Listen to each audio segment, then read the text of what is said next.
हा आजार नसून ही फक्त एक कमतरता आहे।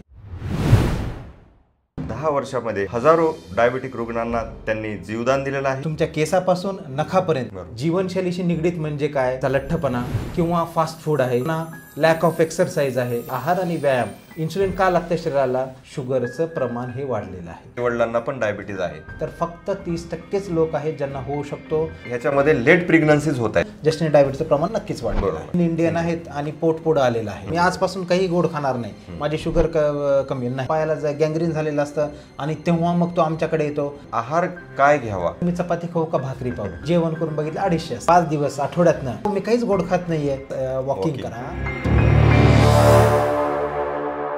नमस्कार, आजच्या या पॉडकास्टमध्ये आपल्या सर्वांचं स्वागत।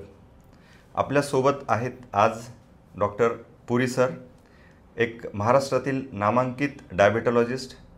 ते गेल्या 10 वर्षापासून त्यांच्या doctor puri diabetic and multispeciality hospital through हजारो डायबिटिक रुग्णांना त्यांनी जीवदान दिलेलं आहे। बऱ्याच लोकांचा डायबिटीज, ते गेल्या 10 वर्षापासून त्यांच्या doctor puri diabetic and multispeciality hospital through हजारो डायबिटिक रुग्णांना त्यांनी जीवदान दिलेलं आहे। बऱ्याच लोकांचा डायबिटीज ते मॅनेज करत आहेत आणि बऱ्याच लोकांना डायबिटीज होऊ नये म्हणून ते महाराष्ट्रामध्ये आणि त्यांच्या हॉस्पिटल थ्रू ते प्रसार करत आहेत। हा जो पॉडकास्ट आहे तर सगळ्या घरातल्या लोकांनी बघण्यासारखा आहे। जे लोक डायबिटीजनी त्रस्त आहेत त्यांच्यासाठी हा पॉडकास्ट महत्त्वाचा राहणार आहे। त्यासोबतच जे लोक डायबिटीज आहे परंतु मॅनेज करत आहेत त्यांच्यासाठी हा महत्त्वाचा राहणार आहे आणि त्याहीपेक्षा जास्त महत्त्वाचा राहणार आहे ज्यांना डायबिटीज झालेला आहे का नाही हे माहीत नाही, किंवा प्री डायबिटिक आहेत, किंवा ज्यांच्या अनहेल्दी हॅबिट्स आहेत, आणि अशा लोकांसाठी ज्यांना डायबिटीज नाही परंतु त्यांच्या घरातील काही लोक ससेप्टिबल आहेत का नाही डायबिटीजला, तर हे सर्व माहिती सर देणार आहेत। आणि तुम्हाला हा पॉडकास्ट तुमच्या फॅमिलीसाठी, तुमच्या आप्तेष्टांसाठी आणि मित्रवर्गांसाठी खूप महत्त्वाचा ठरणार आहे। इवन तुम्ही एखाद्या डॉक्टरकडं कन्सल्टेशनसाठी जरी गेलात तरी तुम्हाला 10 ते 5 मिनिटापेक्षा जास्त त्यांच्याकडे वेळ नसतो तुम्हाला सांगण्यासाठी, डायबिटीजबद्दल माहिती सांगण्यासाठी किंवा तुम्हाला माहिती करून घेण्यासाठी। तुम्ही इंटरनेट किंवा बाकी सोशल मीडियावर चुकीची माहिती घेण्यापेक्षा एका ऑथेंटिक डॉक्टरकडून आज तुम्हाला फ्री कन्सल्टेशन टाईप सर्व माहिती मिळणार आहे। त्यामुळं हा पॉडकास्ट शेवटपर्यंत पहा। तर सर, तुमचं या पॉडकास्टमध्ये स्वागत आणि तुम्ही वेळ दिल्याबद्दल धन्यवाद। आज आमच्या प्रेक्षकांना, त्याचबरोबर तुमच्या पेशंट्सला, कारण तुमचे हजारो पेशंट्स आहेत, महाराष्ट्रामध्ये आहेत, आणि तर यांच्यासाठी डायबिटीज म्हणजे काय यापासून आपण सुरू करू। नमस्कार। डायबिटीज हा फक्त मधुमेह म्हणजे फक्त शरीराशी किंवा रक्तातील साखर वाढली आहे याच्याशीच निगडीत नसून हा संपूर्ण शरीर, रक्तातील साखरेचं प्रमाण या सर्व गोष्टीशी निगडीत आहे। आता खरं सांगायला बघितलं तर शुगर म्हणजे आपण म्हणतो की फक्त रक्तातील साखरेचं प्रमाण वाढलेलं आहे, बरोबर, पण खरं जर बघायला बघितलं तर हे जे आहे तर रक्तातील साखर नसून हे पूर्ण शरीराशी निगडीत आहे। जर तुम्ही जर असं बघितलं तर डायबिटीज हा पूर्ण शरीर म्हणजे तुमच्या केसापासून नखापर्यंत सर्व भागावर हा परिणाम करतो। डायबिटीज म्हणजे काय, तर आपण काय करतो की लॅबमध्ये गेलो किंवा आपण चेक केलं आणि रक्तातील साखरेचं प्रमाण वाढलं म्हणजे त्याला डायबिटिक म्हणतो। रक्तातील साखरेचं प्रमाण वाढलं म्हणजे किती वाढलं, तर जर समजा तुम्ही सकाळी जे साखर चेक केली, उपाशीपोटी साखर असेल म्हणजे काय, तर 8 तास तुम्ही फास्टिंग केलेलं आहे, म्हणजे 8 तास तुम्ही काही खाल्लेलं नाही। भरपूर पेशंट मला विचारतात की सर मी 8 तास मग काहीच नाही खाल्लं, मग पाणी पण प्यायचं नाही का, तर 8 तास हे फक्त तुम्ही आहार नाही घेतला पाहिजे, पाणी तुम्ही घेऊ शकतात। तर फास्टिंग जे आहे, तुमची रक्तातील साखरेचं प्रमाण हे 126 पेक्षा जास्त असेल तर तुम्ही डायबिटिक म्हणू शकता, किंवा जेवण केल्यानंतर 2 तासानंतर। आता याच्यामध्येही 2 फरक आहेत की जे रेकमेंडेशन आहे त्याच्यामध्ये आहे की तुम्ही 75 ग्राम साखर घेऊन त्याच्यानंतर तुम्ही 2 तासानंतर चेक केल्यानंतर जे साखरेचं प्रमाण येतं की जे की 200च्या पुढं आहे, अशांना आपण शुगर झाली असं म्हणतो। हां, म्हणजे ग्लायसेमिक लोडिंग ग्लायसेमिक लोडिंग आहे. म्हणजे याला म्हणतात की आपण ग्लुकोज टॉलरन्स टेस्ट. तर 2 तासानंतर. पण जनरली आपण काय करतो की याच्यासाठी आपण काय करतो की प्रत्येकानं सांगतो की आपण जेवण केल्यानंतर 1-2 तासानंतर आपण रक्ताचं प्रमाण चेक करायचं. जे की 200च्या पुढं असेल तर आपण त्यांना शुगर आहे किंवा डायबिटीज झाला आहे असं समजतो. आणखी एक त्याच्यामध्ये आहे, कधी कधी काय होतं की बाकी ह्या सगळ्या गोष्टींमध्ये की फास्टिंग पीपी कधी कमी असते, कधी जास्त असते, किंवा जेवल्यानंतरचे शुगरचं प्रमाण कमी जास्त असतं. अशा वेळेस आपण एक HbA1c म्हणून तपास आहे, तर त्याचं प्रमाण जर मोर दॅन 6.5 असेल तर आपण त्याला डायबिटीज म्हणलं जातं. किंवा असंही असेल की एखाद्या वेळेस आपण आपलं रॅन्डम ब्लड शुगर, रॅन्डम म्हणजे दिवसामध्ये कधीही आपण जेव्हा शुगर चेक करतो त्याचं प्रमाण जर 200पेक्षा जास्त असेल आणि त्या पेशंटला शुगरचे लक्षण असतील. आता शुगरचे लक्षणं म्हणजे काय, तर त्याच्यामध्ये आहे की वारंवार लघवीला होणे किंवा वारंवार भूक लागणे, वजन कमी होणे, नेहमी नेहमी थकवा येणे, हे जर लक्षणं असतील, किंवा भरपूर जणांना जेनेटिक इन्फेक्शन असतात, तर अशा पेशंटमध्ये जर 200पेक्षा जास्त असेल आणि यापैकी कोणतंही लक्षण असेल तर आपण त्याला असं समजलं जातं की डायबिटीज आहे. बरोबर. तसं बघितलं तर डायबिटीज हा जो आहे, तर एखाद्या पेशंटला डायबिटीज झाला म्हणजे तो काय म्हणतो की मला आता डायबिटीज झाला, पण याची जी सुरुवात असते ती फार पूर्वीपासून झालेली असते. असं समजू शकतो आपण की शुगर किंवा डायबिटीज हा जो आजार आहे हा आपल्या जीवनशैलीशी निगडीत आजार आहे. जीवनशैलीशी निगडीत म्हणजे काय, तर असं म्हटलं जाते की डायबिटीज, आपण म्हणतो की इंग्लिशमध्ये डायबिटीज इज डिसऑर्डर. डिसऑर्डर म्हणजे काय, ही ऑर्डर कोण ठरवली आहे, तर जेव्हा ही ऑर्डरमध्ये फरक पडतो, म्हणजे ऑर्डर म्हणजे काय, तर ऑर्डर म्हणजे हे जे आपण नैसर्गिक जीवनशैली जी आहे जे बदललेली आहे, याच्यामध्ये मग नैसर्गिक जीवनशैली म्हणजे काय, तर याच्यामध्ये येतात की तुमचे लाईफस्टाईल चेंज जो झालेला आहे, तर या सर्व गोष्टीमुळं हाय शुगरचं प्रमाण वाढलेलं आहे. तर तसं बघायला गेलं तर आता आपण जे म्हणतो की शुगर आहे, मधुमेह आहे, की मग मला ते विचारतात की मग आमच्यामध्ये इन्सुलिन आहे का, आम्हाला कशामुळे शुगर झालेलं आहे, डायबिटीज कशामुळे झालेलं आहे, तर असं आढळून आलेलं आहे की 95% डोस डायबिटीज आहे तो जो असं टाईप 2 डायबिटीज जो आहे तो इन्सुलिन रेजिस्टन्स म्हणजे इन्सुलिनचा प्रतिरोध याच्यामुळे झालेला आहे. आणि 5% जे डायबिटीज आहेत ते मग आपण असं समजलं जातं की टाईप 1 डायबिटीज किंवा ज्यांच्यामध्ये इन्सुलिन डिफिशियन्सीमुळे झालेला आहे. पण most of the type 2 diabetes जो आहे तो इन्सुलिन रेजिस्टन्समुळे आहे. तर इन्सुलिन रेजिस्टन्स म्हणजे काय, तर इन्सुलिन रेजिस्टन्स म्हणजे इन्सुलिनचा प्रतिरोध. तर प्रतिरोधाचे कारणं काय आहेत, तर प्रतिरोधाचे कारणं आहेत की लाईफस्टाईल चेंज. म्हणजे लाईफस्टाईल चेंज म्हणजे काय, तर याच्यामध्ये आहे की ओबेसिटी म्हणजे तुमचा लठ्ठपणा, खाण्याचे पदार्थ जे आहेत त्याच्यामध्ये म्हणजे की एक्स्ट्रा कॅलरीज किंवा फास्ट फूड आहे, प्रोसेस फूड आहेत. तर या सर्व गोष्टीमुळं शरीरामधील जे आहे तो लठ्ठपणा, लॅक ऑफ एक्सरसाइज आहे. एक्सरसाइज खूप महत्त्वाची गोष्ट आहे, म्हणजे आहार आणि व्यायाम या 2 गोष्टीच्या बदलामुळं हा इन्सुलिनचा प्रतिरोध शरीरामध्ये वाढतो.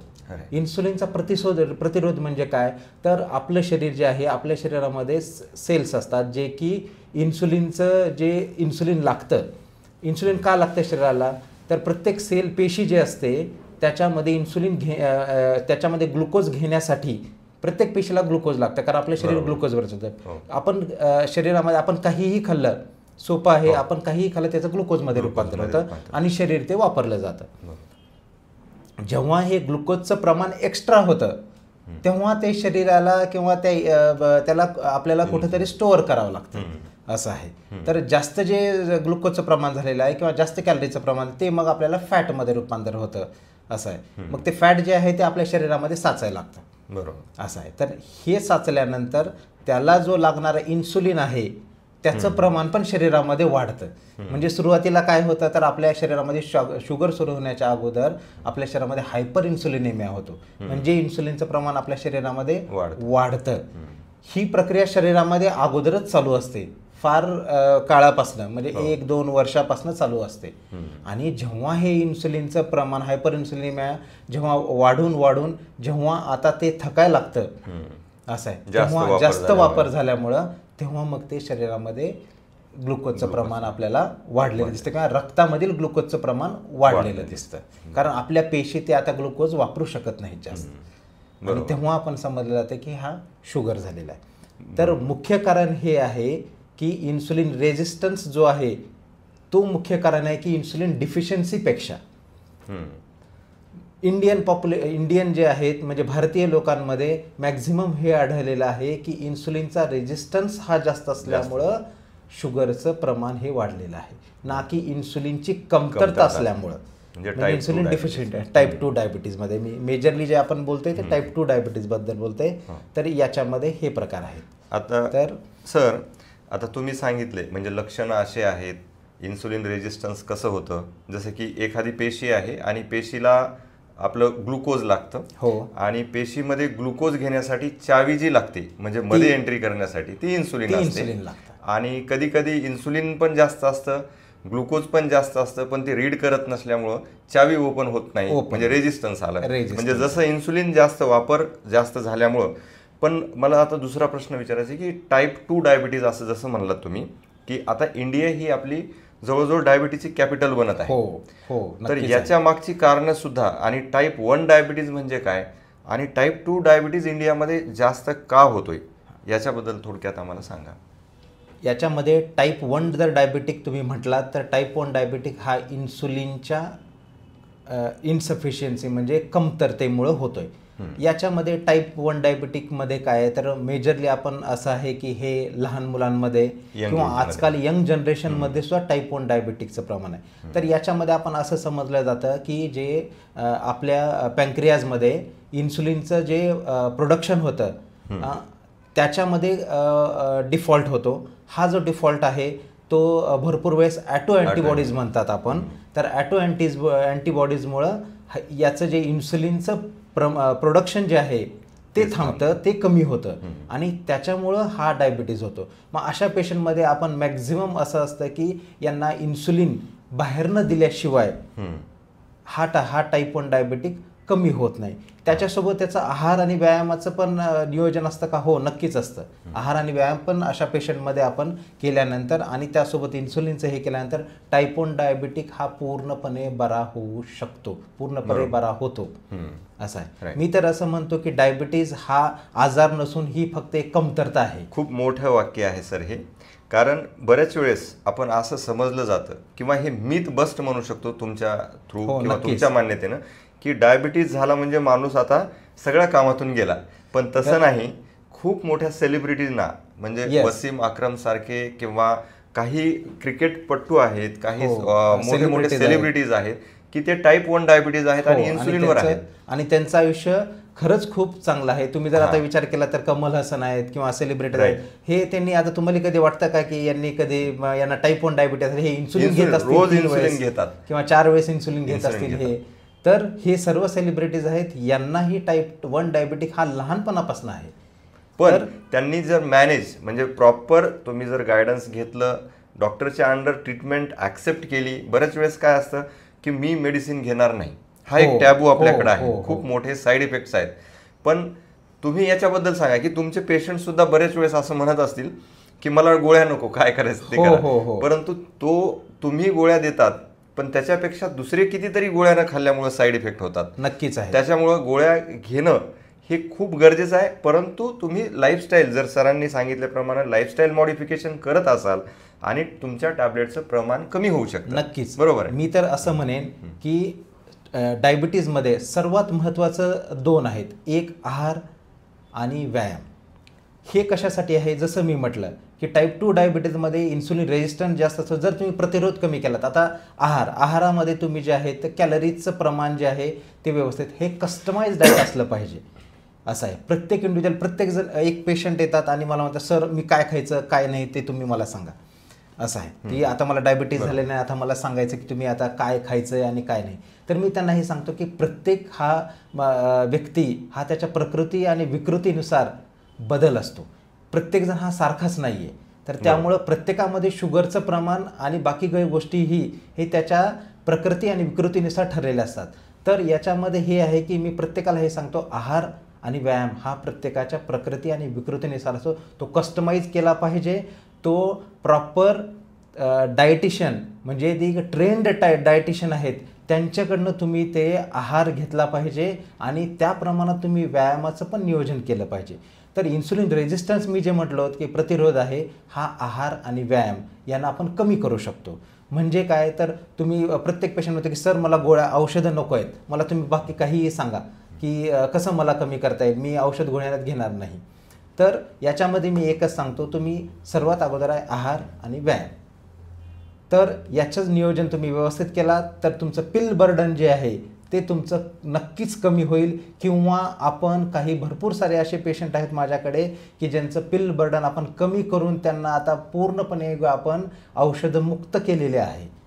तर असेही पेशंट आपल्याकडे आहेत की ज्यांची शुगर एकदम नील आहे, पण त्यांच्यामध्ये आपण हे सांगतो की आहार आणि व्यायाम हे मात्र त्यांचं जीवनशैलीमधील बदल करणं हे अत्यंत गरजेचं आहे. ओके. तर या गोष्टी केल्या तर तुम्ही डायबिटीज फ्री होऊ शकता का, तर डायबिटीज फ्री होऊ शकता. हो असं आहे. पण त्याचे पण स्टेप्स आहेत, ते पण प्रॉपर तुम्ही मार्गदर्शनाखाली करणं गरजेचं आहे. नाही आता माझी शुगर कमी झाली आणि मी आता औषध गोळ्या बंद करतो, डॉक्टरने सांगितलं रिपोर्ट नॉर्मल आला आणि मी बंद करतो, तर तसं नको आहे. त्याचे जे आहे ते प्रॉपर तुम्ही व्यवस्थितपणे नियोजन करणं आणि त्याप्रमाणे करणं गरजेचं आहे. ओके.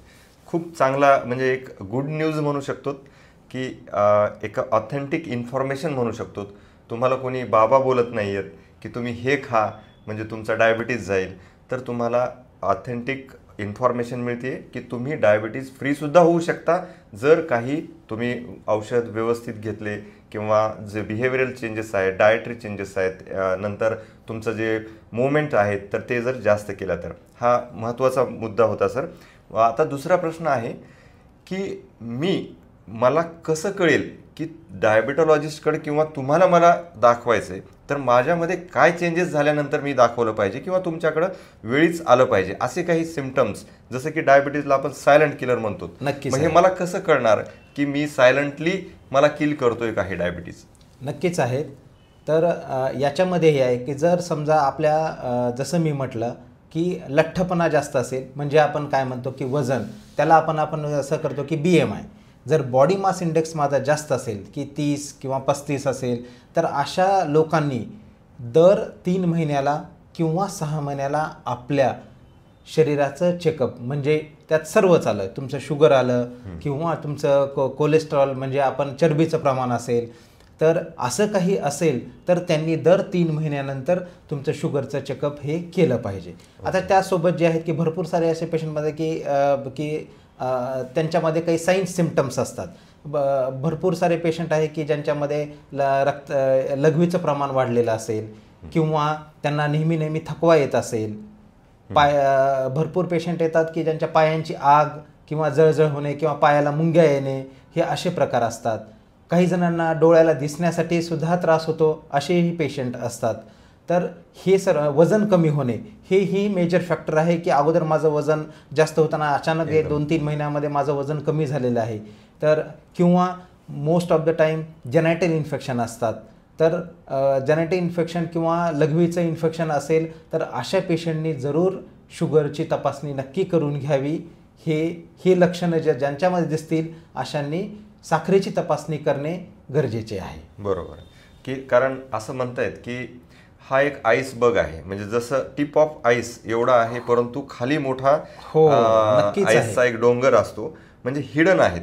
बऱ्याच वेळेस आता कॉर्पोरेट म्हणजे कॉर्पोरेटमध्ये असे सहज कोणाला जॉब लागला, टेस्ट केली जाते, तिथं ट्रॅप होतात. म्हणजे असे सहज अचानक तपासणी केल्यानंतर 800 शुगर, SB1 तुमचं 8-9 गेलेलं असतं. म्हणजे हे आणि आपल्याला तर लक्षणं नसतात, असंही होऊ शकतं. म्हणून वर्षाला एक वेळेस जर चेकअप करून घेतलं, काही सिम्पटम म्हणजे ओबिसिटी जसं की ते इंडियनमध्ये याच्यामध्ये एक आहे की लाईफस्टाईल.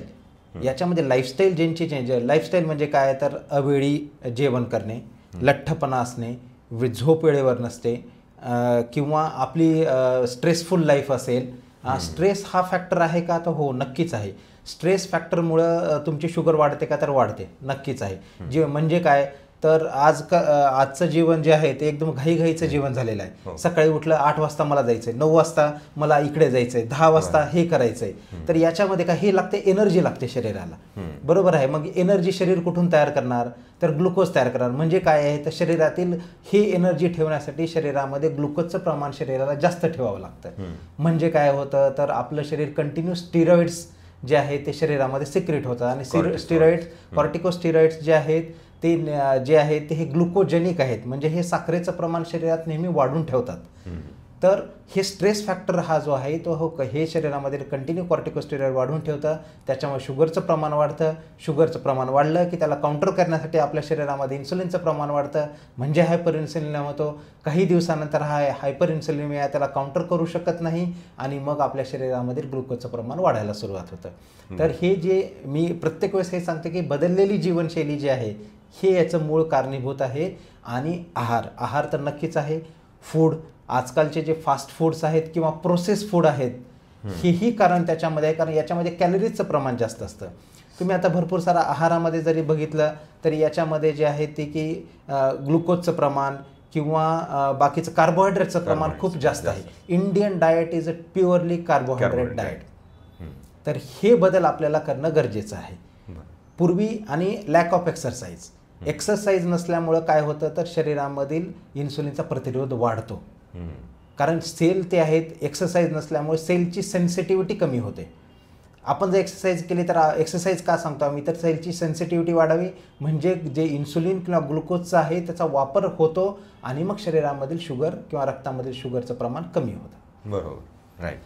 आता ह्याच्यामध्ये सर तुम्ही एकदम सोप्या भाषेत सांगितलं हे सायकल कसं, म्हणजे सेडंटरी लाईफस्टाईल असल्यामुळे किंवा डायटरी चेंजेस जर आपण केले तर कशा पद्धतीनं डायबिटीज होऊ शकतो, आणि चेंजेस केले तर कसा आपण तो घालवू शकतो. नक्कीच. त्याच्यामध्ये दुसरं असं आहे की बऱ्याच वेळेस असं होतं की काही आई वडिलांना डायबिटीज आहे तर त्यांची काही रिस्क जास्त असते का, किंवा त्यांनी काही काळजी घेणं गरजेचं आहे का की ज्यांच्या आई वडिलांना पण डायबिटीज आहे? हो, नक्कीच आहे. तसं जर बघितलं तर 30% जे डायबिटिक किंवा तुम्ही जसं म्हणता की आई वडिलांना माझ्या डायबिटीज, तर मला किती रिस्क आहे असं आहे. तर तसं बघितलं तर 30% जे आहे ते त्यांना आई वडिलांना, आई किंवा वडील या दोघांपैकी एकांना असेल त्यांना 30% चान्सेस असतो की त्यांना शुगर होण्याचा. पण असं नाही आहे की फक्त माझ्या आई वडिलांना आहे म्हणून मला आहे, तर ही पूर्णपणे चुकीची आहे. तर याच्यामध्ये जर समजा आई वडिलांना असेल तर त्यांनी सुरुवातीपासूनच अगोदर जर समजा आहारामधील बदल आणि लाईफस्टाईल मॉडिफिकेशन म्हणजे जीवनशैलीमधील बदल जर केले, की जसं की लठ्ठपणा नसणे, आहाराचं व्यवस्थित नियोजन करणे, दररोज व्यायाम करणे, या गोष्टी, आणि वजन कमी ठेवणे आणि वेळोवेळी चेकअप करणे, ह्या जर गोष्टी केल्या तर ज्यांच्या आईवडिलांना हेरिडेटरी आहे की माझ्या आईवडिलांना जरी असेल तर मला होऊ शकतो का, तर फक्त 30%च लोक आहेत ज्यांना होऊ शकतो. किंवा त्यांच्यामध्ये पण आपण हे टाळू शकतो का, तर नक्कीच टाळू शकतो. की असं नाही आहे की माझ्या आईवडिलांना आहे मला डायबिटीज होणारच आहे आणि मला त्यामुळंच झालेलं आहे, तर ही पूर्णपणे चुकीची आहे. त्याला आपण नक्कीच टाळू शकतो आणि त्याला आयुष्यभर सुद्धा कंट्रोलमध्ये आपण ठेवू शकतो. ओके, म्हणजे अशा पद्धतीनं ते डायबिटीजला रेजिस्ट करू शकतात. आता दुसरे पण प्रकार आम्ही ऐकतो सर, लाडा आहे, जेस्टेशनल डायबिटीज आहे. हो, तर हे कशा पद्धतीचे असतात किंवा ह्याची काय मेकॅनिझम वेगळं आहे का याच्याप्रमाणेच असतात? हे जे आहेत आता जेस्टेशनल डायबिटिक आहे आजकाल जो आहे तो, म्हणजे जेस्टेशनल म्हणजे ज्या गर्भवती आहेत स्त्रिया, प्रमाण वाढलेलं आहे त्यांचं आहे. तर याच्यामध्ये 2 आहेत की गर्भवती स्त्रियांमध्ये याचं प्रमाण जे वाढलेलं आहे, तर 2 गोष्टी आहेत याच्यामध्ये की जसं मी म्हटलं की लठ्ठपणा म्हणजे लाईफस्टाईल चेंज. तर हे भरपूर सारं असं बघितलेलं जेस्टेशनल डायबिटिक कोणामध्ये जास्त दिसतो, तर ज्या आजकालची मुलं जे आहेत लहान मुलंच आहेत, पण ते आजकाल तुम्ही बघितलं तर ते लठ्ठ असतात किंवा हाय कॅलरीज फूड त्यांना असतात. सुरुवातीपासूनच आपण जे आहेत की प्रोसेस फूड आहेत, समोसा आहे, बर्गर आहेत किंवा बाहेरचे फूड्स आहेत, तर याच्यामुळं जे आहे ते कॅलरीचं प्रमाण वाढलेलं आहे, त्यांच्यामध्ये लठ्ठपणा जास्त दिसतो. आता याच्यामध्ये काही साईन्स दिसतात का तुम्ही जर असं म्हटलं तर नक्कीच दिसतात.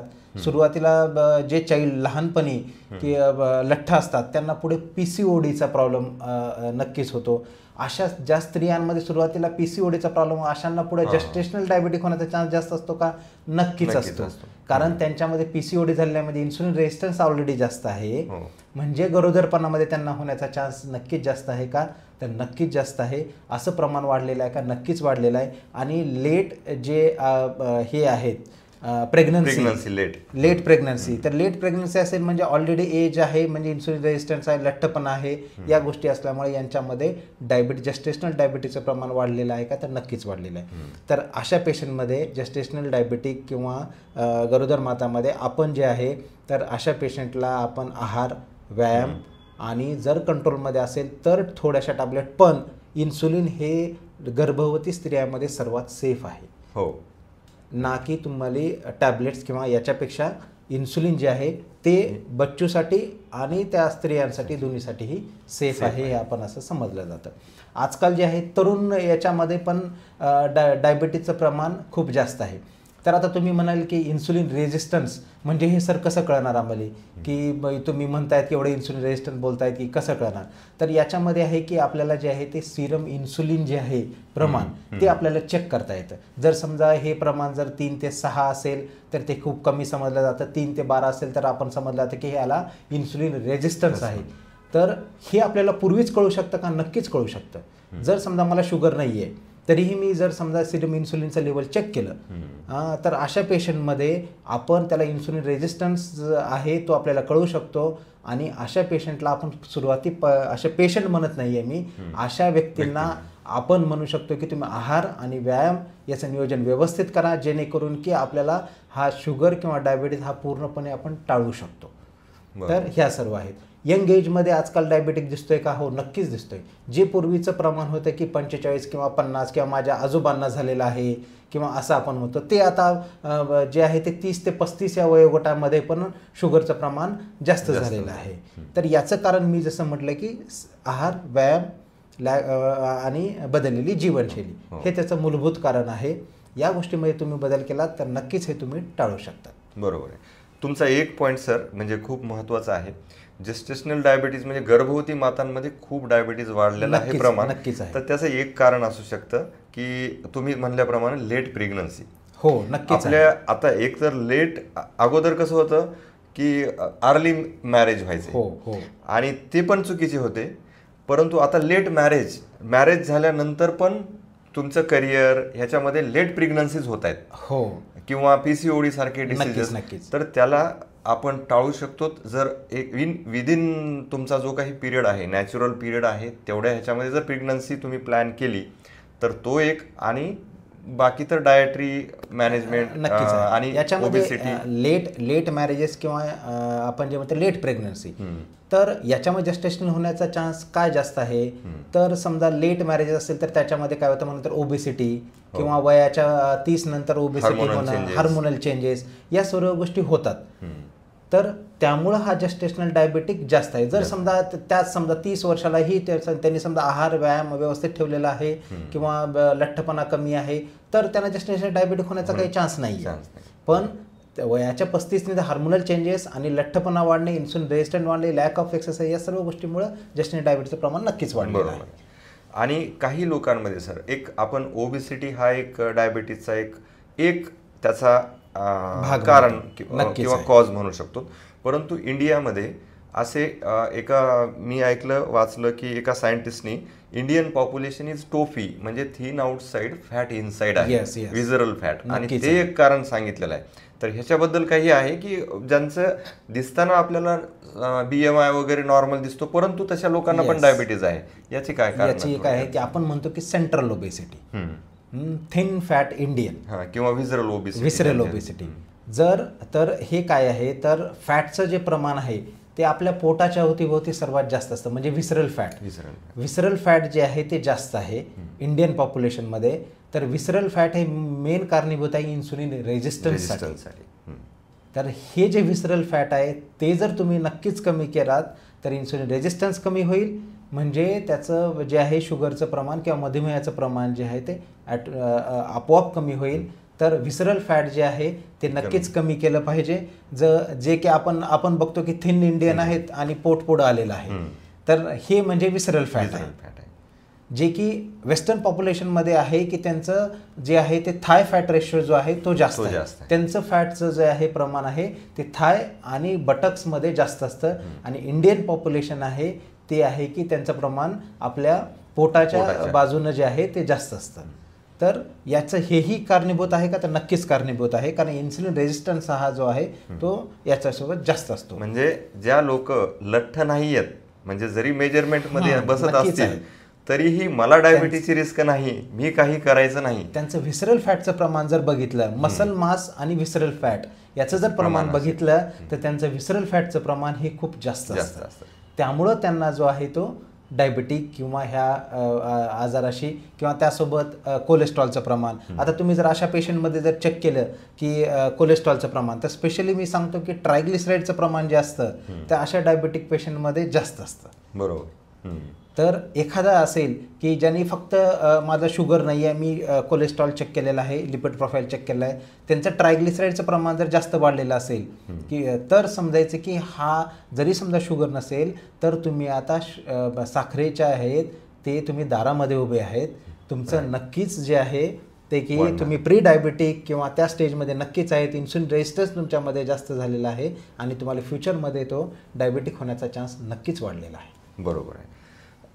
आता सर, जे काही लोकांना ट्रीटमेंट घेतात परंतु काही ऑर्गन पण डॅमेज होतात, म्हणजे जसं आपण तुम्ही म्हणता की किडनी आहे किंवा कॉम्प्लिकेशन आपण जे म्हणतो, तर ते कॉम्प्लिकेशन काय काय होऊ शकतात आणि त्याला कसं प्रिव्हेंट करू शकतो इन ट्रीटमेंट असताना सुद्धा? तुम्ही जर आता बघितलं तर मी असं म्हणेल की डायबिटीजमुळं कॉम्प्लिकेशन होतात का? तर मी जसं मागे सुरुवातीलाही म्हटलं की पायांच्या केसापासून ते पायांच्या नखापर्यंत सर्व ठिकाणी, कारण हे रक्त असतं, रक्तामध्ये साखर आहे, हे प्रत्येक ठिकाणी जाणार, म्हणजे प्रत्येक ठिकाणी तुम्हाला त्याचा दुष्परिणाम होणार आहे का? तर नक्कीच होणार आहे.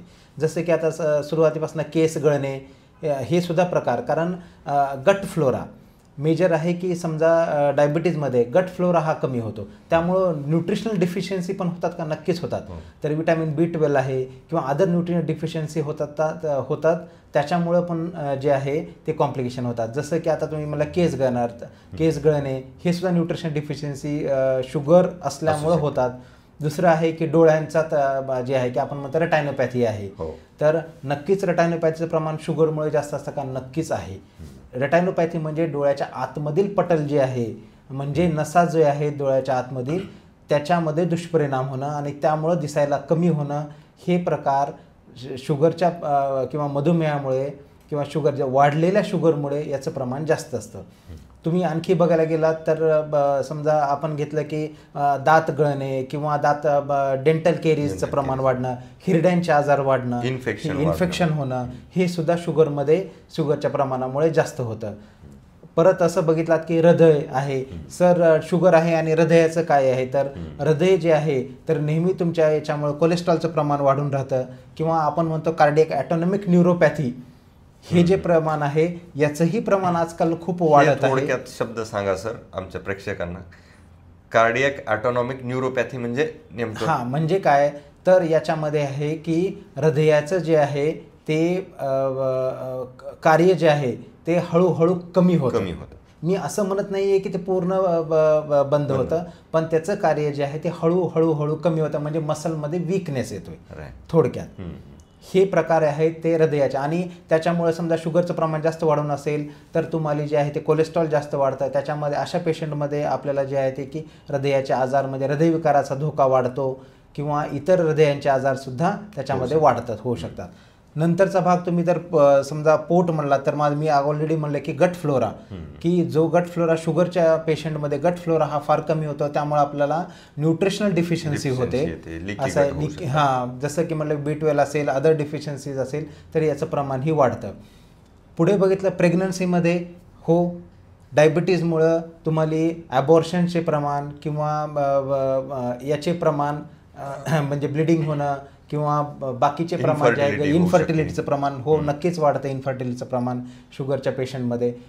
दुसरं बघितलं जेनेटिक इन्फेक्शन, व्हेरी कॉमन, म्हणजे खूप कॉमन आहे की जेनेटिक इन्फेक्शन शुगर वाढल्यामुळं भरपूर सारा मेल आणि फिमेल दोन्हींनाही जेनेटिक इन्फेक्शनचं प्रमाण नक्कीच वाढलेलं असतं असं आहे. तर अशा पेशंटमध्ये आहे पायांचे आजार, पायांच्या नसांचे आजार हे शुगरच्या पेशंटमध्ये खूप कॉमन आहेत, की प्रत्येक पेशंट येतो सर माझ्या पायांची आग जळजळ आणि हे होतं. हे प्रमाण आहे की शुगरचं प्रमाण जर वाढलेलं असेल किंवा अनियंत्रित शुगर असेल तर पायांची आग जळणे, त्याला आपण म्हणतो न्यूरोपॅथी, तर पेरिफेरल न्यूरोपॅथी किंवा पायांच्या नसांचे आजार किंवा पेरिफेरल व्हॅस्क्युलर डिसीज आपण ज्याला म्हणतो, की याचंही प्रमाण जे आहे हे दुष्परिणाम जे आहे ते साखरेच्या, जर अनियंत्रित साखर असेल तर याच्यामध्ये हे जास्त असतं.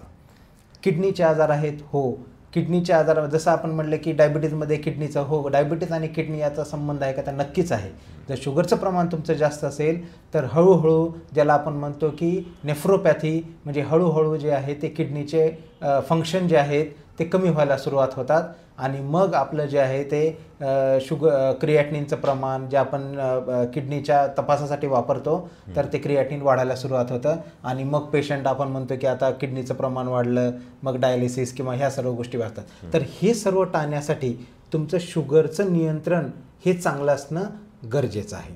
तर हे दुष्परिणाम टाळण्यासाठी तर आहार, व्यायाम आणि शुगरचं नियंत्रित प्रमाण हे फार गरजेचं आहे.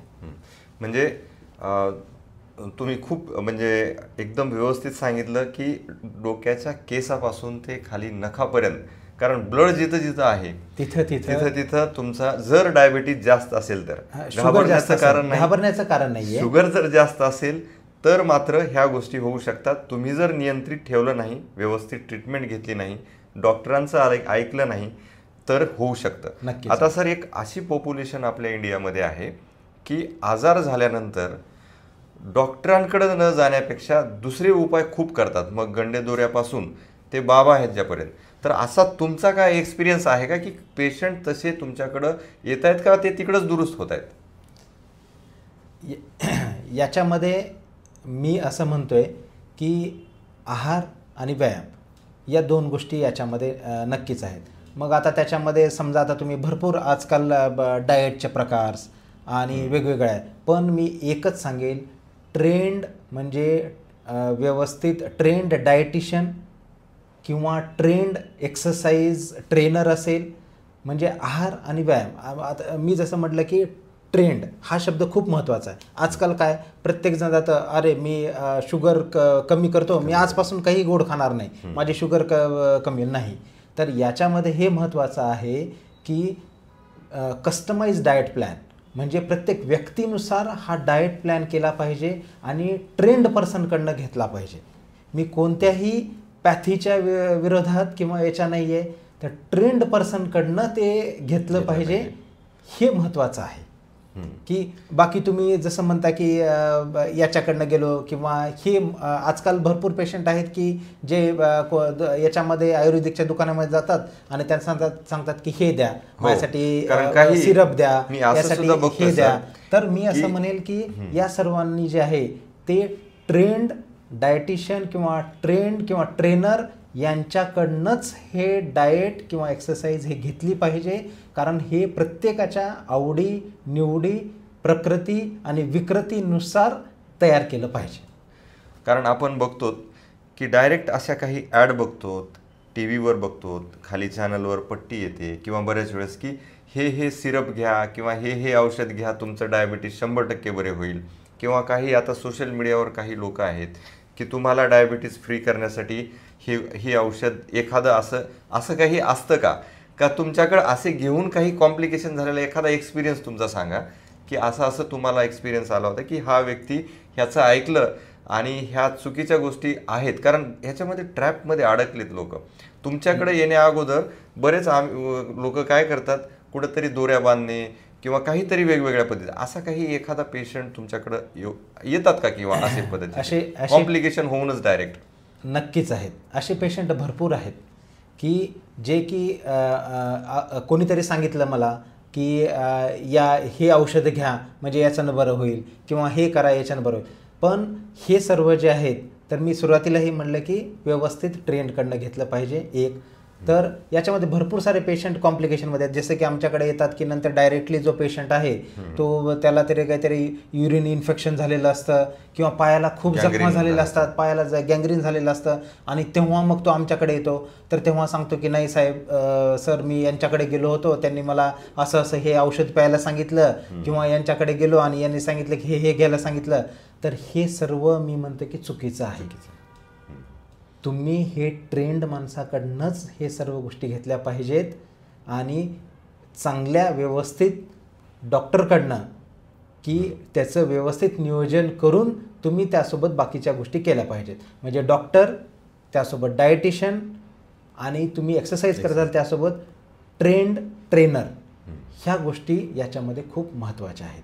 बरोबर. तर हे मी सर्वांना सांगू इच्छितो, कारण मी जसं म्हटलं तुम्हाला, इवन औषध देताना सुद्धा पेशंट म्हणतात की त्यांना कमी आहेत, मला जास्त आहेत. तर आम्ही म्हणतो असं काय आहे, तर हे प्रत्येकाच्या प्रकृतीनुसार आहे, एकसारखं कोणीच नाही आहे.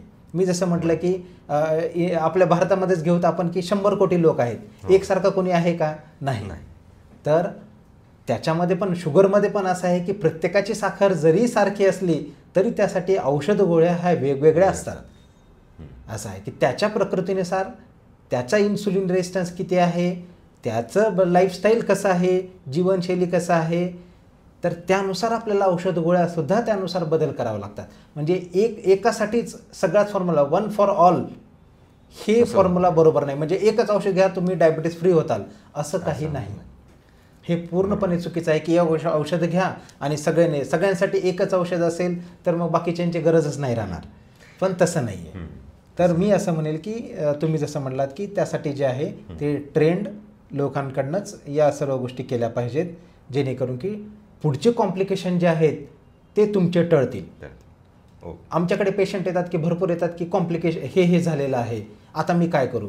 तर मी त्यांना एकच सांगतो की जे आता झालेलं आहे त्याला आपण जास्त काही करू शकत नाही, पण जे राहिलेलं आहे त्याला कसं चांगलं ठेवता येईल याच्यासाठी आपल्याला आता पुढे प्रयत्न करायची गरज आहे. बरोबर. तर याचा उद्देश हा आहे की पुढचे दुष्परिणाम तुम्ही टाळा, त्यासाठी तुम्ही आजपासूनच हे नियोजन करा. बरोबर आहे. म्हणजे एकंदरीत असं कुठंही एक औषध नाही आहे, कारण मेडिकल सायन्स असू द्या, आयुर्वेद असू द्या, युनानी असू द्या, होमिओपॅथी असू द्या, त्यांचं प्रत्येकाचं वेगवेगळं त्यांचं महत्त्व आहे. परंतु जर एखादं औषध आलं तर सगळे ते ॲक्सेप्ट केलं असतं. तर सगळ्यांच्याच पॅथीच्या वेगवेगळ्या पद्धती आहेत ट्रीटमेंट देण्याच्या, परंतु तुम्ही फक्त तज्ज्ञ व्यक्तींकडूनच ट्रीटमेंट घ्या.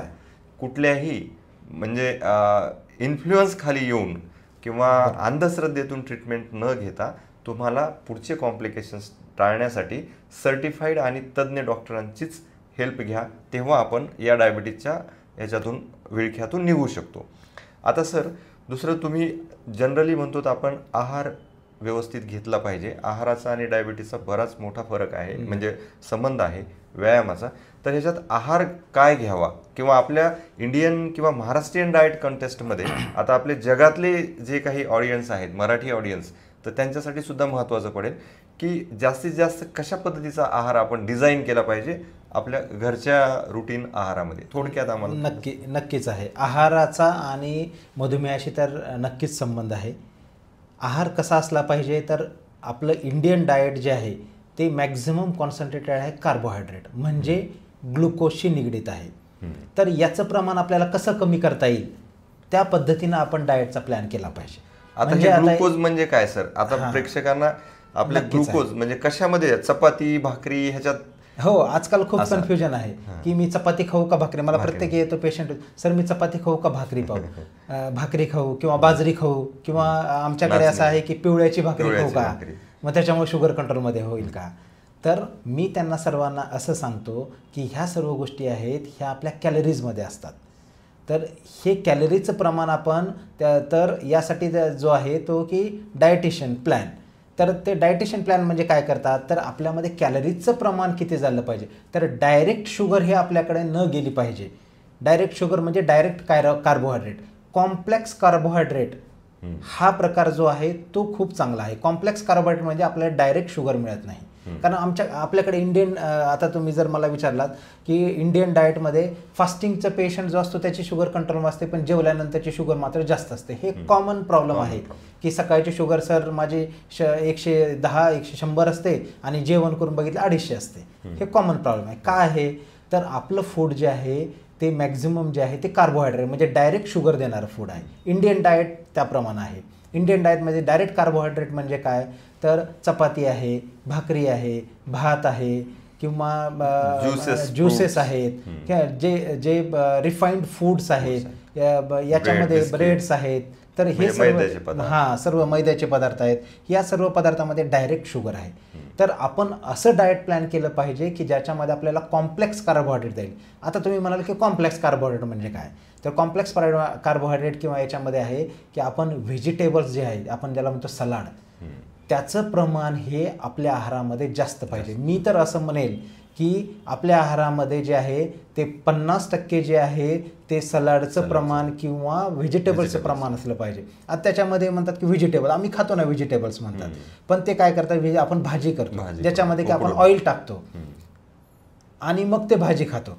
म्हणजे त्याचं प्रमाण काय झालं, जर समजा कोणती फ्राय केलं किंवा तुम्ही जर समजा उकडलेलं हे केलेलं असेल, तेल टाकलेलं असेल हां, आणि किंवा त्याला जर आपण बॉईल किंवा हे केलं तर त्याचं काय स्टार्चमध्ये रूपांतर होतं आणि स्टार्च होऊन ते डायरेक्ट कार्बोहायड्रेटमध्ये रूपांतर होतं. तर कच्च्या पालेभाज्या किंवा सलाड आपण ज्याला म्हणतो की मी तर असं सांगतो पेशंटला की तुम्ही अगोदर 1 बाउल जो आहे तो तुम्ही जेवणाच्या अगोदर 1 बाउल असं समोर घ्या, सलाड घ्या, ते सलाड अगोदर खा आणि त्याच्यानंतर तुमचं जे आहे ते जेवण म्हणजे की चपाती असेल, भाकरी असेल, भाजी असेल किंवा याचं प्रमाण घ्या आणि सगळ्यात शेवटी ते 10-20% तुम्ही त्याच्यामध्ये बाकीचे जे आहेत की तुम्ही फळं किंवा याचं प्रमाण तुम्ही घ्या. म्हणजे 40 ते 50% तुम्ही सलाड, 20 ते 30% तुम्ही कार्बोहायड्रेट आणि बाकीचे 15 ते 20% जे आहे ते लिक्विड्स किंवा याच्यामध्ये तुम्ही किंवा घेऊ शकतात. तर हे आहाराचं तुमचं नियोजन जर असेल तर तुमचं जे आहे ते डायरेक्ट ग्लुकोजचं प्रमाण कमी होईल. म्हणजे आणि पण हे सर्वांसाठीच लागू होईल का तर प्रत्येकाचा डाएट हा त्या कॅलरीनुसार कस्टमाइज केलाच पाहिजे. एकसाठी मी आज सांगितलं आणि नाही उद्यापासून सर्व चालेल आणि परत तुम्ही चेक केल्यानंतर सर तुम्ही सांगितलं आणि डाएट त्याप्रमाणे केलं पण आम्हाला काही फरक नाही पडला, तर हे कस्टमाइज डाएटसुद्धा करणं त्यासोबत गरजेचं आहे. फक्त मी डाएट करून त्यासोबत होईल का असं जर तुम्ही मला विचारलात तर नाही. त्यासोबत एक्सरसाइज हा खूप महत्त्वाचा पार्ट आहे. बरोबर. तर तुम्ही म्हणाल की आता याच्या म्हणजे की एक्सरसाइज किंवा या भागावर की हे कसं कराल, तर एक्सरसाइज हे खूप महत्त्वाचा भाग आहे.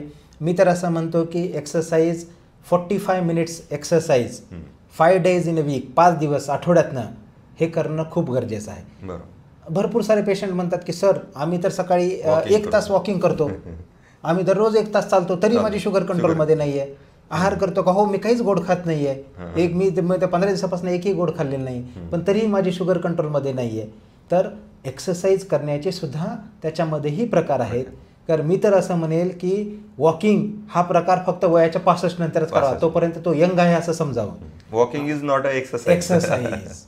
तर याच्यामध्ये पण जे आहे ती ॲरोबिक आणि ॲनॅरोबिक एक्सरसाइज की ॲनॅरोबिक आणि ॲरोबिक म्हणजे काय तर ॲरोबिक म्हणजे आपण जे हार्ट रेट वाढतो अशा एक्सरसाइज म्हणजे ॲरोबिक एक्सरसाइज.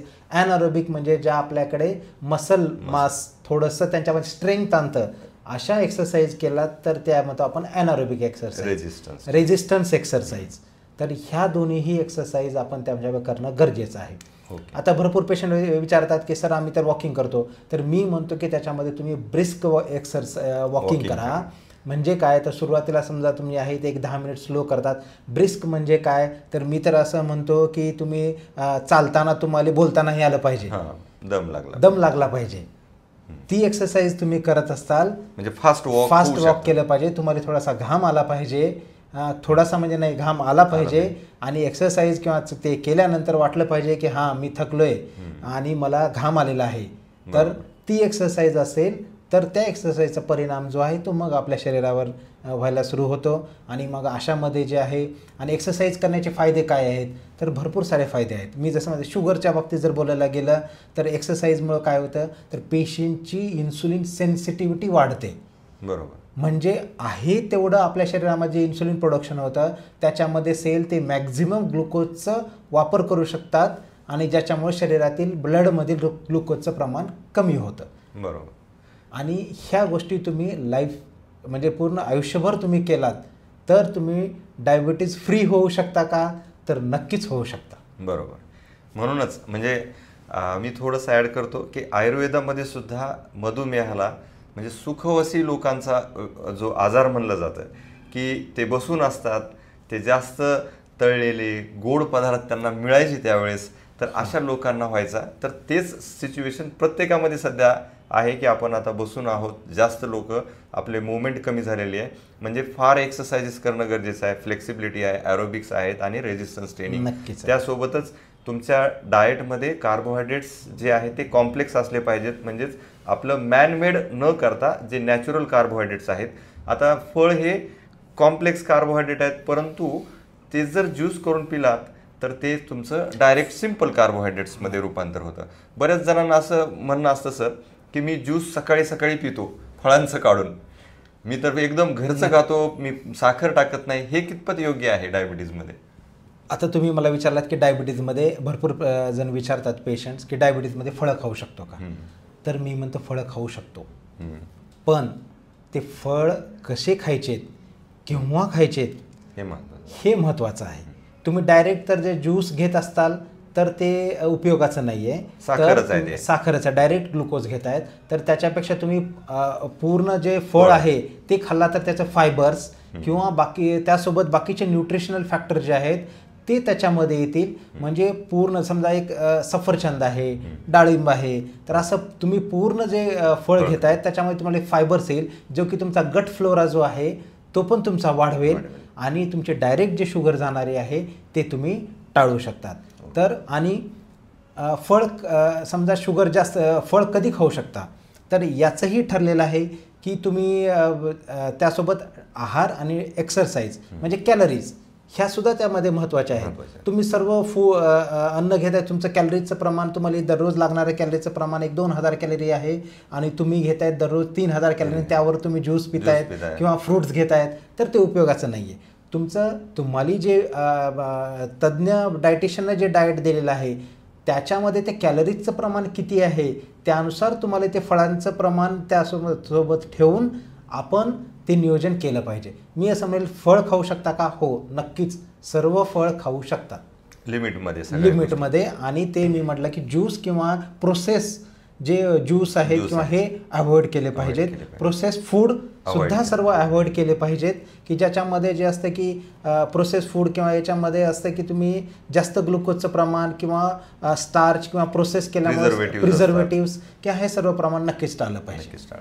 बरेच वेळेस सर आता काही पेशंट तुमचेही विचारत असतील की आम्ही बिस्किट खात नाहीत, परंतु हे बिस्किट डायबिटीज बिस्किट म्हणून, म्हणजे डायबिटीज डायरेक्ट नाही परंतु असे बिस्किट खातोय की जे डायबिटीजला चालतात, असे काही बिस्किट्स असतात का? मी असं म्हणेल की डायबिटीजला बिस्किट्स हे आपण एक म्हणतो की त्याला शुगर फ्री डाएट म्हणजे शुगर फ्री प्रोडक्ट्स जे आहेत त्याच्यामध्ये काय असतं, डायरेक्ट जे ग्लुकोज असते त्याच्याऐवजी अदर ग्लुकोज जे असतात की जसं आहे की सुक्रोज आहे किंवा जे शुगर आहे जे आपल्या शरीरामध्ये येत नाहीत पण फक्त ते आपल्याला गोड चव देतात. तर असे जे आहेत त्याला आपण म्हणतो शुगर फ्री डाएट किंवा शुगर फ्री पदार्थ. तर असे बिस्किट्स किंवा असे पदार्थ हे आपल्याला मिळतात, ते तुम्ही नक्कीच काही प्रमाणामध्ये तुम्ही ते घेऊ शकतात.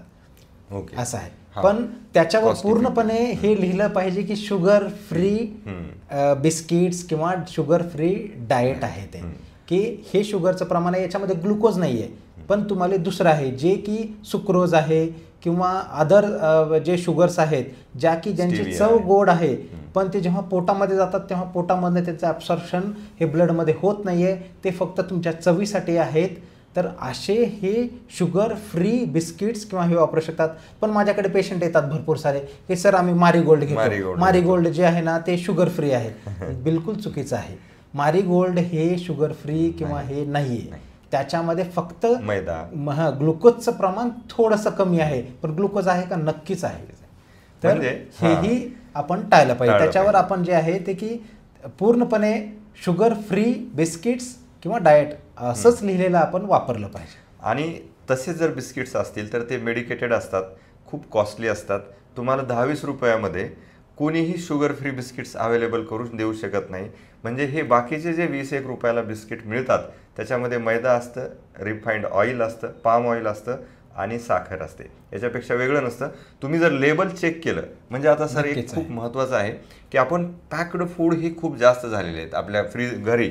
तर त्यांनी जर एक चळवळ, मला तर असं वाटतं की मुलांना हे सिलेबसमध्ये टाकलं पाहिजे की लेबल तुम्ही रीड करा आणि त्याच्यानंतर खा. म्हणजे आता लेबलवर सगळं मॅन्युप्युलेट केलं जातं की तुम्हाला वर लिहिलं असतं. आता एखादा बिस्किटचंच उदाहरण घेतलं तर वर ड्रायफ्रूटचे खूप मोठे चित्र असतं की ह्याच्यामध्ये बदाम आहेत. मग आई काय करते, सहज दुकानात गेली की ते बदामचं आहे लेकराला घेऊन जाऊ. मग त्याच्यात जर आपण खरंच बघितलं तर 100 ग्राममध्ये 1.5 ग्राम आल्मंड, नक्कीच. म्हणजे 1.5 ग्राम म्हणजे दीडच आल्मंड असतो 100 ग्राम बिस्किटच्या पुड्यामध्ये, पण मोठा असा हे लिहिलेला असतो. तर अशांसाठी पण तुम्ही म्हणजे आपण काय करू शकतो?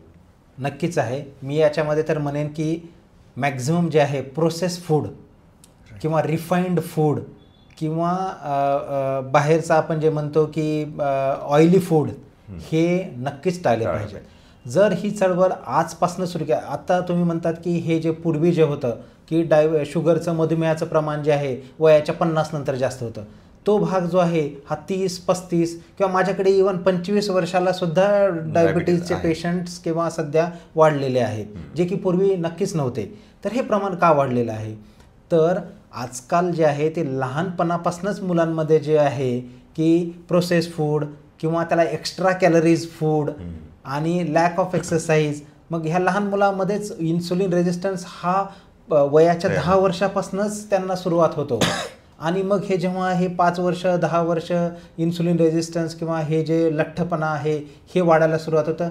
हे मग हेच पुढे जाऊन आपलं जो आहे आपण म्हणतो की हेच टिप ऑफ द आईसबर्ग आहेत की आपण जसं म्हणतो की वरचा जो लेअर आहे हाच आहे की जो पुढे जाऊन तुम्हाला हे डायबिटीजमध्ये रूपांतर होणार आहे. तर भरपूर जण असे विचारतात की मग मला डायबिटीज होऊ शकतो का, हे आहेत का? तर प्री डायबिटिक याची पण काही लक्षणं आहेत. तर नक्कीच हे लक्षण आपल्याला लहान मुलांमध्ये, इवन मी सांगतो की 10 वर्षाच्या मुलांमध्ये पण किंवा 15 वर्षाच्या मुलांमध्ये पण ते इन्सुलिन रेजिस्टन्सचे लक्षणं म्हणजे प्री डायबिटिक किंवा अशाची लक्षणं दिसतात का? नक्कीच दिसतात. जो लहान मुलं जे लठ्ठ आहेत त्यांच्या तुम्ही जर असं बघितलात तर मानेवरती वगैरे काळे डाग किंवा हे जे असतात, तर हे आहे की हे इन्सुलिन रेजिस्टन्स आहे. म्हणजे हे मुलं किंवा हे पुढं जाऊन यांना डायबिटिक होण्याचा चान्स नक्कीच जास्त आहे. तर हे जे काही लक्षणं आहेत हे आपण ओळखली पाहिजेत की अशा मुलांमध्ये किंवा याच्यामध्ये आपण प्रॉपर डाएट आणि एक्सरसाइज हे त्यांच्या आईवडिलांना आपण सांगितलं पाहिजे की तुमच्या मुलांमध्ये हा लठ्ठपणा आहे, याला पुढे हे आजार होऊ शकतात, तर त्याची काळजी आजपासूनच आपण घेतली पाहिजे. तर आजकाल काय आहे की जेवढं डाएट पाहिजे त्याच्यापेक्षा कितीतरी प्रमाण त्याचं कॅलरीजमध्ये जास्त आहे. ते एक्स्ट्रा कॅलरीचं प्रमाण जे आहे ते कुठं जातं तर फॅटमध्ये रूपांतर होतं. फॅटमध्ये झाल्यानंतर काय शरीराला एक्स्ट्रा काम करावं लागतं, ज्याच्यामुळं जे आहे ते की इन्सुलिन रेजिस्टन्स वाढतो आणि पुढे यांना डायबिटीज किंवा इतर आजार नक्कीच आहेत, कार्डियक आजार आहेत किंवा आणखी हृदयाचे आजार आहेत, हे वाढण्याचा प्रकार नक्कीच वाढतो. हा खूप महत्त्वाचा मुद्दा आहे सर. कारण लहान मुलांमध्ये तुमच्याकडं आता रोज पेशंट येत असेल, माझ्याकडं पण डाएटसाठी ज्यावेळेस येतात कारण ओबेसिटीचेच असतात, तर ते अकॅन्थेसिस नायग्रान्स मी तेच म्हटलं, त्याच्यामध्ये जे आहेत तर तुम्ही घरी सुद्धा मुलांच्या चेक करू शकतात. आणि तसं जेव्हाही तसं घरात कोणाला दिसेल तर तात्काळ तुम्ही डायबेटॉलॉजिस्ट किंवा तज्ज्ञांकडे जाऊन ती चेक करणं, शुगर रेजिस्टन्स चालू झालेली असते ती प्रोसेस असंही म्हणू शकतो. खूप बाकीची कारणं ही खूप रेअर आहेत, परंतु मॅक्स ही इन्सुलिन रेजिस्टन्सच ते कारण आहे. आता सर तुम्ही भरपूर तुमचं हॉस्पिटल हे एक वन रूफ आहे, म्हणजे डायबिटीजसाठी आता बरेच वेळेस काय सगळे OPD लेवलला असतात, मग कोणाला काही कॉम्प्लिकेशन झालं तर इकडं पाठवतात, दुसरीकडे पाठवतात, परंतु तुमचं एक वन रूफ हॉस्पिटल आहे डायबिटीजसाठी. तर तुम्ही काय काय सुविधा तुमच्याकडे अवेलेबल आहेत याच्याबद्दल आम्हाला थोडक्यात माहिती सांगा. नक्कीच आहे. आपल्या जे आहे तर डायबिटीज हे फक्त मी जसं म्हटलं तसं की फक्त शुगर कंट्रोल करणे म्हणजेच डायबिटीज आहे असं नाही. तर शुगरसोबत जे काही दुष्परिणाम होतात, कॉम्प्लिकेशन, त्याचीही वेळोवेळी तपासणी करणे हे गरजेचं आहे. तर माझा उद्देश हाच आहे की एकाच रूफखाली, एकाच याच्याखाली त्याचे जे कॉम्प्लिकेशन आणि दुष्परिणाम होतात त्यासाठी पण आपण जे आहे तपास आणि त्यासोबतची ट्रीटमेंट ही एकाच छत्राखाली देण्यासाठी आपण या हॉस्पिटलमध्ये सर्व सुविधा उपलब्ध केलेली आहे. जसं की OPD लेवलची तर आहेच, त्यासोबत पेशंटला कॉम्प्लिकेशन होतात की युरिनरी ट्रॅक इन्फेक्शन म्हणजे genital track infection, urinary track infection किंवा रेस्पिरेटरी इन्फेक्शन आहेत किंवा पायांच्या नसांचे आजार आहेत. पायांच्या नसांच्या आजाराचा तपासणीसाठी आपल्याकडे डायबेटिक न्यूरोपॅथी जे मशीन्स आहेत त्या पण आपल्याकडे आहेत. किंवा हृदयाचे त्रास होतात किंवा कार्डियक ॲटोनॉमिक न्यूरोपॅथी आहे की ज्याच्यामध्ये आपल्याला हृदयाचा जो आहे तो पुढे आजार होऊ शकतो का, त्याचं प्रमाण किती आहे हे पण आपण चेक करू शकतो. किंवा किडनीचे आजार आहेत, त्याच्यामध्ये आपण जे आहे की किडनीचं फंक्शन किंवा लॅब टेस्टिंग आहेत, या सर्व सुविधा ज्या आहेत. आणि त्यासोबत आहे की पायांचे आजार जसे की जखमा होतात किंवा गँग्रीन होतात किंवा पेरिफरल व्हॅस्क्युलर डिसीज आहे, याच्यासाठी जे आहेत किंवा इन्फेक्शन होतात, डायबिटीस सेप्टिक फूट म्हणतो आपण, तर याच्यासाठी जे आहे तर आपल्याकडे तज्ज्ञ डॉक्टर, आपल्याकडे ऑपरेशन थिएटर आणि त्यांच्यासाठी जे काही कॉम्प्लिकेशनसाठी आंतररुग्ण विभाग जो आहे तोही आपण सेपरेट त्यासाठी तयार केलेला आहे. इवन आपण गरोदर स्त्रिया जे आहेत त्यांचं डायबिटीज कंट्रोल किंवा याच्यासाठी सुद्धा आपण सेपरेट आंतररुग्ण विभागसुद्धा तयार करण्यात आलेला आहे. आणखी आहे टाईप 1 डायबिटिक आहेत, जे की लहान मुलं आहेत त्यांच्यामध्ये डायबिटिक असतो. तर यांच्यासाठी जे आहे की आपल्याकडे काही तज्ज्ञ डॉक्टरांच्या भेटी आहेत, ज्याच्या की पुढे जे आहे की अशा मुलांमध्ये आपण की एक CGMS आहे की कंटिन्युअस ग्लुकोज मॉनिटरिंग सिस्टीम आहे, ज्याच्यामध्ये की आपण कंटिन्यू त्यांचं जे शुगरचं प्रमाण जर कमी जास्त होत असेल तर आपण ते चेक करतो. आणि अशा पेशंटमध्ये आपण एक इन्सुलिन पंप म्हणून आहे.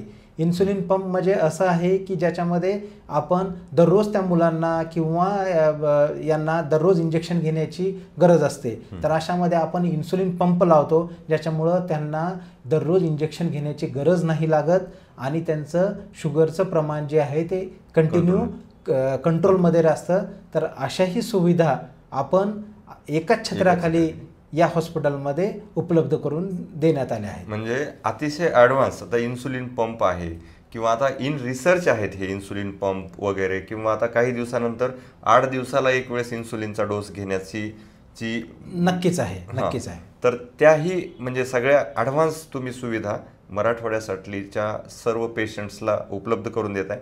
त्यामुळे सर्वांच्या वतीने आम्ही तुम्हाला धन्यवाद देतोय.